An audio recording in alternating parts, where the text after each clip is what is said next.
Hi, it's Tim Hagen from Progress Coaching, and welcome to another episode of Coaching Conversations. And I wanted to make you aware of something very cool that we're doing on a subscription basis, and we'll put a link in each one of our episodes. But every Wednesday, we're going to be doing what we call an audio podcast workshop. That workshop will be roughly about 14 to maybe 20 minutes per episode, with each month having a theme from a coaching model, using feedback strategically, to coaching self-awareness, and so on.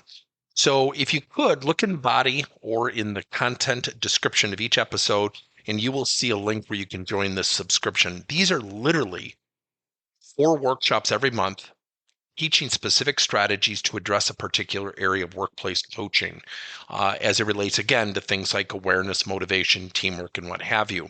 Here's the cool thing. It's only $10 per month, and each month you will get a handout that we will follow along with. So we also give you a tool for you to take notes as we go through each episode. We hope you'll check it out. When we're coaching, one of the things that I get questions all the time about coaching is really as it relates to feedback. And in the last 45 days, I've been at 7 different client sites, and I get the same question. What do you do when the person is resistant? What do you do when the person has got a negative attitude? What do you do when the person is not a great team player? And I always answer in the following framework. I said, you have to facilitate the practice of those things. And people give me this weird look. I said, think about it. If we could go up to someone who has a negative attitude and just tell them to cut it out and it worked, we probably wouldn't need coaching. If we could go up to a salesperson who's resistant and say, you know, you're at 80% of goal, you've got to be at 100, and they got to 100 because you asked them to, we wouldn't have salespeople who don't hit their numbers. So part of our job as coaches is to facilitate the experience and the practice of what we're getting our people to change and improve. So think about it. If somebody has a negative attitude and they're not a great teammate, we have to facilitate that practice. Let me share a quick story. Years ago, we had a sales rep at one of our client sites. He was at 71% of goal. He was resistant. He was negative. He pushed back. Nobody wanted to be around him. And I was asked to coach this person directly. And I realized every time I went by him, nobody was within 5 feet of him. And then I went to the lunchroom, and he would eat by himself. And so I started to realize something. Instead of coaching to the traditional sales areas like objection handling and prospecting and negotiating, I wanted to coach to the person. And I wanted to coach to the person and facilitate and practice being a great fellow employee. So every week he had to do a random act of kindness. And then he had to share with me, when he did those things, the facial expressions of the people who were the recipient of his generosity.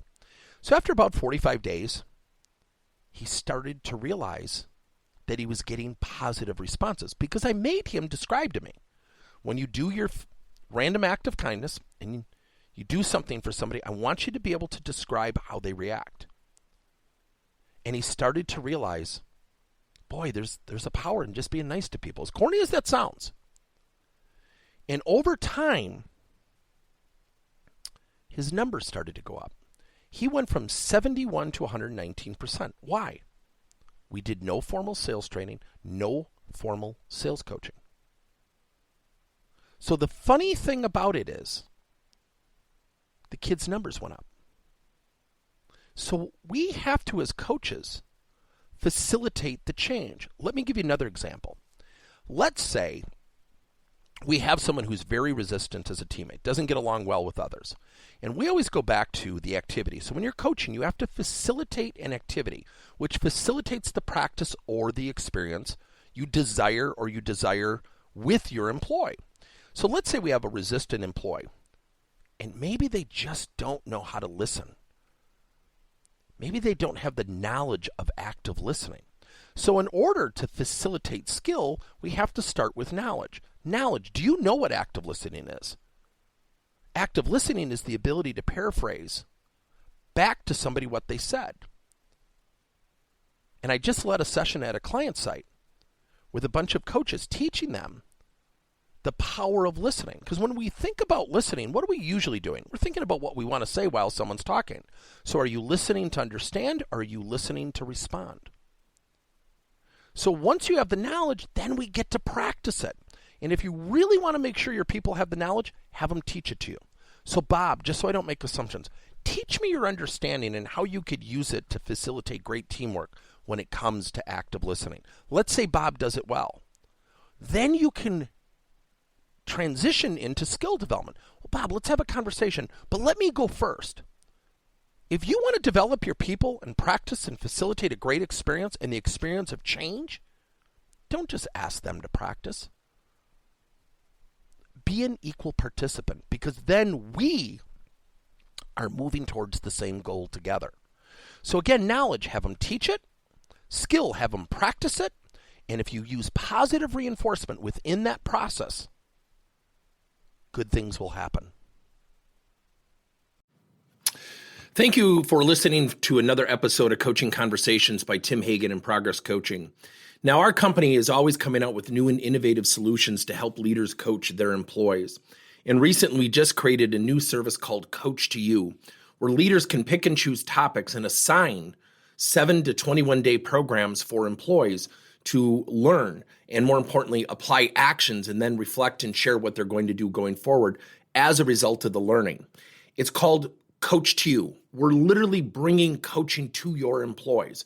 If you're intrigued, we'll have a link in each one of our episodes where you can get more information.